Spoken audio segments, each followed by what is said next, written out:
Hello there and welcome back to another episode of Genshin Impact. This time I want to talk about the exploration that was added in 5.0. Pretty much how the area feels, the new puzzles, new enemies, new mechanics in general, right? I just want to go a bit into detail about them.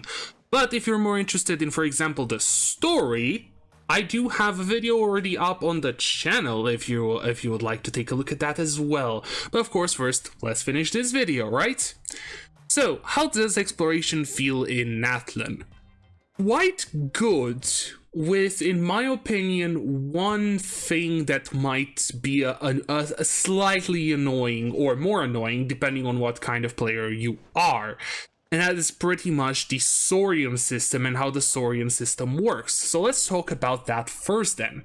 So we knew from a couple of rumors that Natlan would have had a mount system. And now with Natlan coming out, this mount system works pretty much by finding a saurian, which is the mount within the world, and pressing the button to inhabit its body pretty much. So you transform into the saurian and gain its abilities. There are 3 saurians within Natlan right now, which there's the, I don't remember their actual names though. There's the Hydra one, which allows you to pretty much just go on water and swim anywhere without worrying about losing stamina and drowning. It can also ride the spirit waves, which are pretty much like water but in the sky, sort of like a track, like pretty much like a roller coaster track that you just get put on and you can go around it. There's the Geo one, which I feel like is not necessarily the best, but technically speaking could be, depending on what you're doing, because this one is able to burrow into the ground and pretty much go anywhere other than ceilings. You can pretty much go anywhere horizontally and vertically up walls. You cannot go into the ceilings, unfortunately, but that would have been an interesting thing. And the third one is the Dendro one, which could be the second, the other contender for the best one, because with this one you can pretty much go to create your own grappling hook. You can do that up to 2 times before having to touch the ground again. But of course, there's still hook points that you can go to with the saurian and just look towards them and press the hook button, and you would go to that spot automatically without consuming, I think, any of those 2 other charges. But the thing is, I was talking about this not being necessarily the best thing, is that saurians aren't exactly everywhere.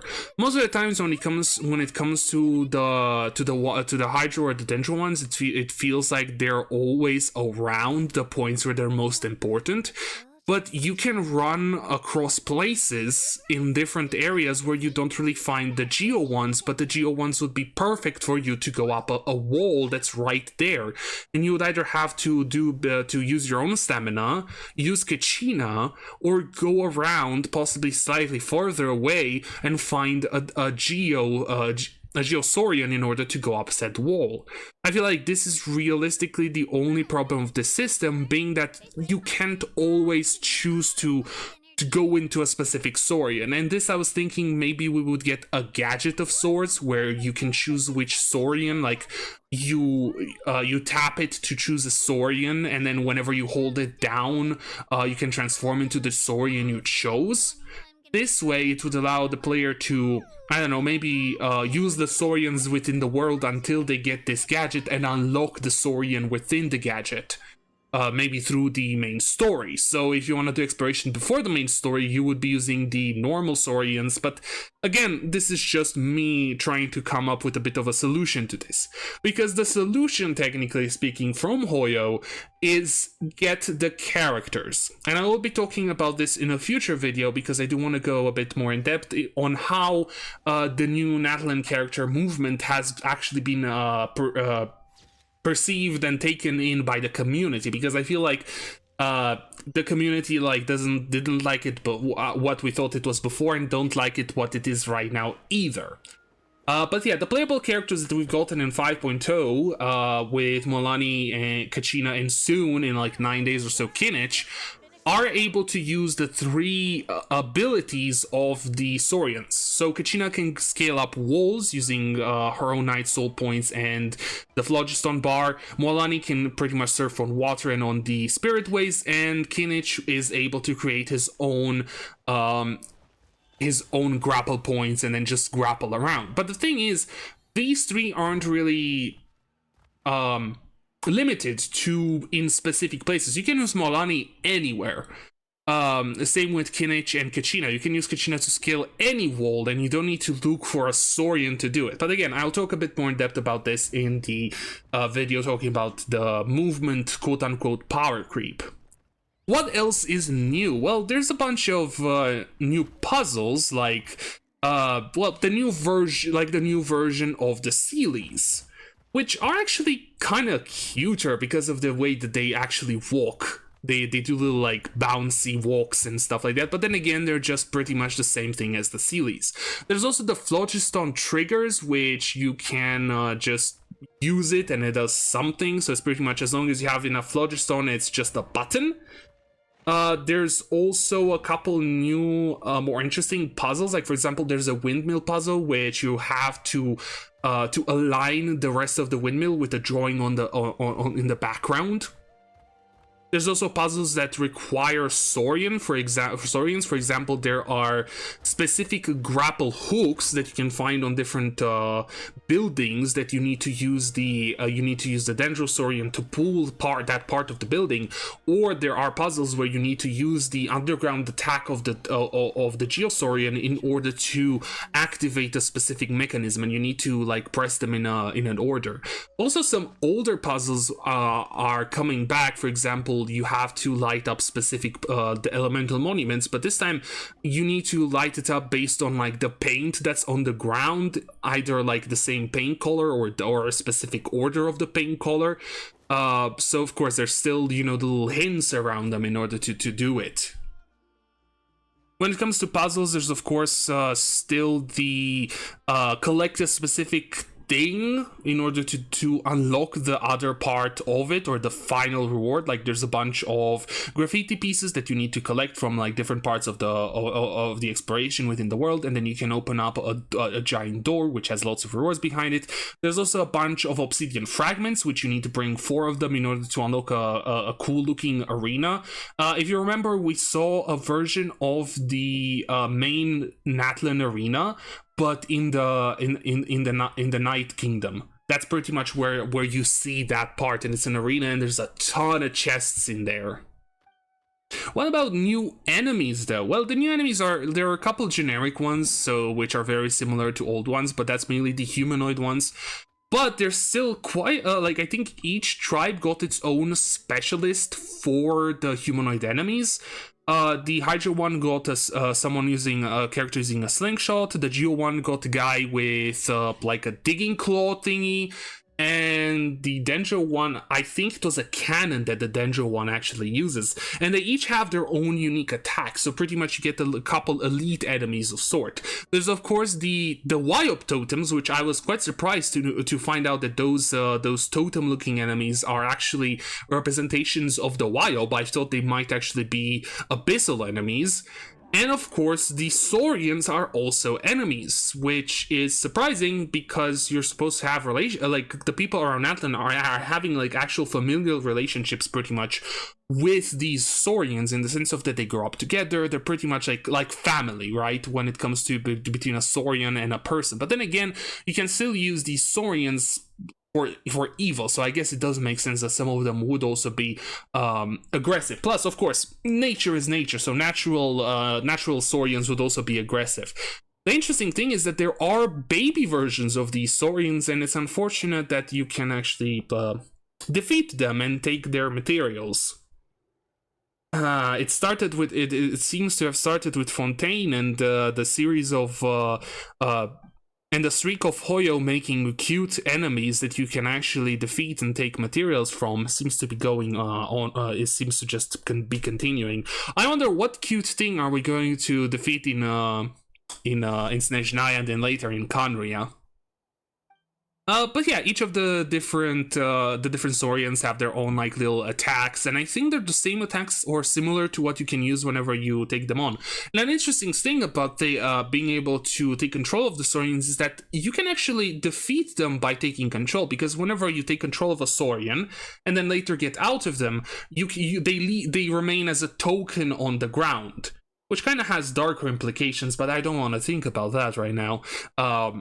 And yeah, so if an enemy camp has 3 humanoid enemies and 1 saurian, you can defeat the 3 humanoid enemies, take over the saurian, and it's completed. Like, right, the chest unlocks. Now, an interesting change to the exploration, which is not really necessarily a big change, but it's something interesting that I found, are the new tribal troves and what they actually have in them. And I really dislike the system, but I like the rewards. So this how the system works is that inside a specific area is counted as a specific tribe. For example, the part with the Children of the Echoes, most of that mountainous area is counted as Children of the Echoes. Most of the middle mountain part with the temple, the forest, and including the arena counts as Signs of the Canopy, and pretty much everything that's blue and has water on the bottom counts as People of the Springs. Whenever you open a precious or luxurious chest within that area, you have a chance to get an obsidian ring piece. From what I've seen people say online, these are randomly given to you in the chests. They are not in set specific chests. Unless there's like 7 or 8 chests and it randomly chooses between those 7 or 8, even though there would be more. But from what I've seen, it's not like that. They're entirely random, depending on the chest you've gotten. And I know this because, well, I read it online, and also the final chest for the Signs of the Canopy that I had to open was one that took me 3 days because it was behind a daily reset quest. Very annoying. Very, very annoying, because I tried to open all of them, I opened all of them, and that was the only chest remaining. So you could get stuck behind, when it comes to the troves, behind quests like this. Hopefully in the future they listen to feedback and they either make them more static spawns, or they make some chests not be able to contain them. Initially I thought you would be able to get the ring pieces from the specific from the specific challenges that each of the tribes have, because there's 4 total challenges that you can find in each of the tribes, and each of them would give you a luxurious chest or precious chest, I don't remember exactly. And I thought, oh, you would get it from there, but not really. They're put in the guides mainly as being the main places where you can get guaranteed chests and have a possibly higher chance of getting them. Now, even though I dislike the system, because you might have to use the interactive map, because personally I do not like using the interactive map. I usually like to do my exploration on my own, and once I'm done with that, only then I actually use it a little bit just to find the remaining pyroculus, the remaining oculi, just to not have to worry about those later. But the contents that are within these tribal troves are actually really good rewards for to give to the player as exploration. Each of these troves contains 3 things: 1 set of the new DPS artifact, 1 set of the new support artifacts, and 1 sanctifying essence. So in total you can get 3 sets of each of the new artifacts alongside 3 sanctifying essence. Which is really good, because together with the craftable one means that purely through exploration and the craftable one, you're able to get a goblet and craft a goblet. Plus, you have a decent chance with the 3 sets of the artifacts to get some pretty good pieces there. I got like 2 pieces that were pretty decent, if I recall correctly, but yeah, which is pretty nice, and I kind of hope they continue this, but maybe make the rings, less RNG dependent, but yeah. And speaking of the 3 tribes, I thoroughly enjoyed the way that each of the regional parts of Natlan looked. The Children of the Echoes is very mountainous, has a lots of verticality, and the valleys and fissures that you go through look really amazing. I do like the whole crystal vibe that it gives, especially with its with the world quest that's there, where you go down in a huge crystal cave, and it looks amazing. When it comes to the signs of the canopy, it's a bit less like specific, because there is a bit of a foresty area with tall trees and everything, but a lot of the people of signs of the canopy, there's 3 tribes, and I am saying the wrong names.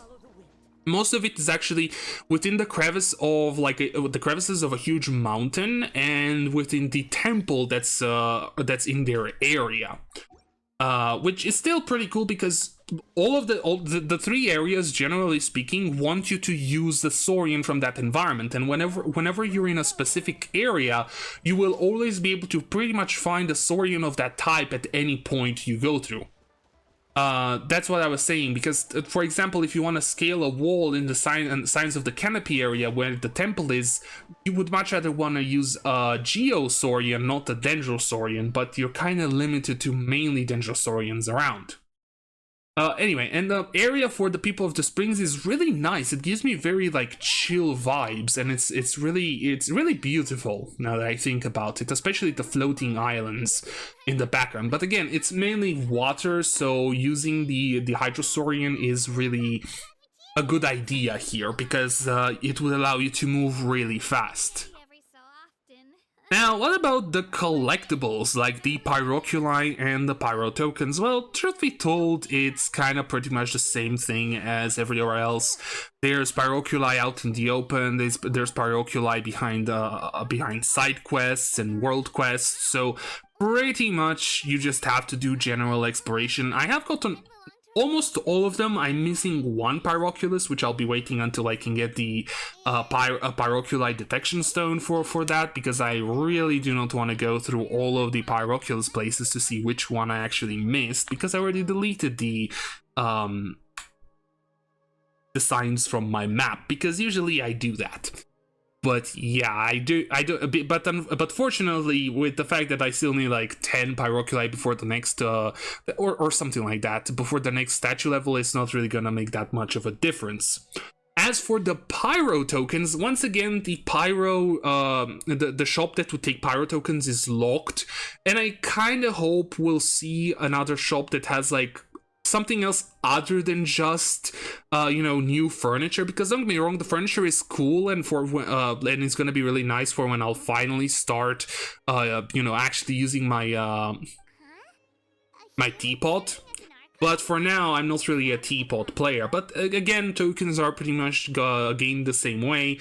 You open chests, you open the shrines and everything, and you just get all of them. But the nice thing is, the place where you give the Pyro tokens, the wheel, actually has way more rewards, or at least it feels like it has way more rewards than any previous ones, because there's pretty much 50 primos on every level, which is a lot when you do all 50 levels, and there's not only Sanctifying Essence, but a lot of standard wishes, which is really nice, because I'm kind of getting close to a standard pity, and I would like to get something good. Like a Dea constellation or a Tignari constellation. Or a good weapon, that would be really nice as well.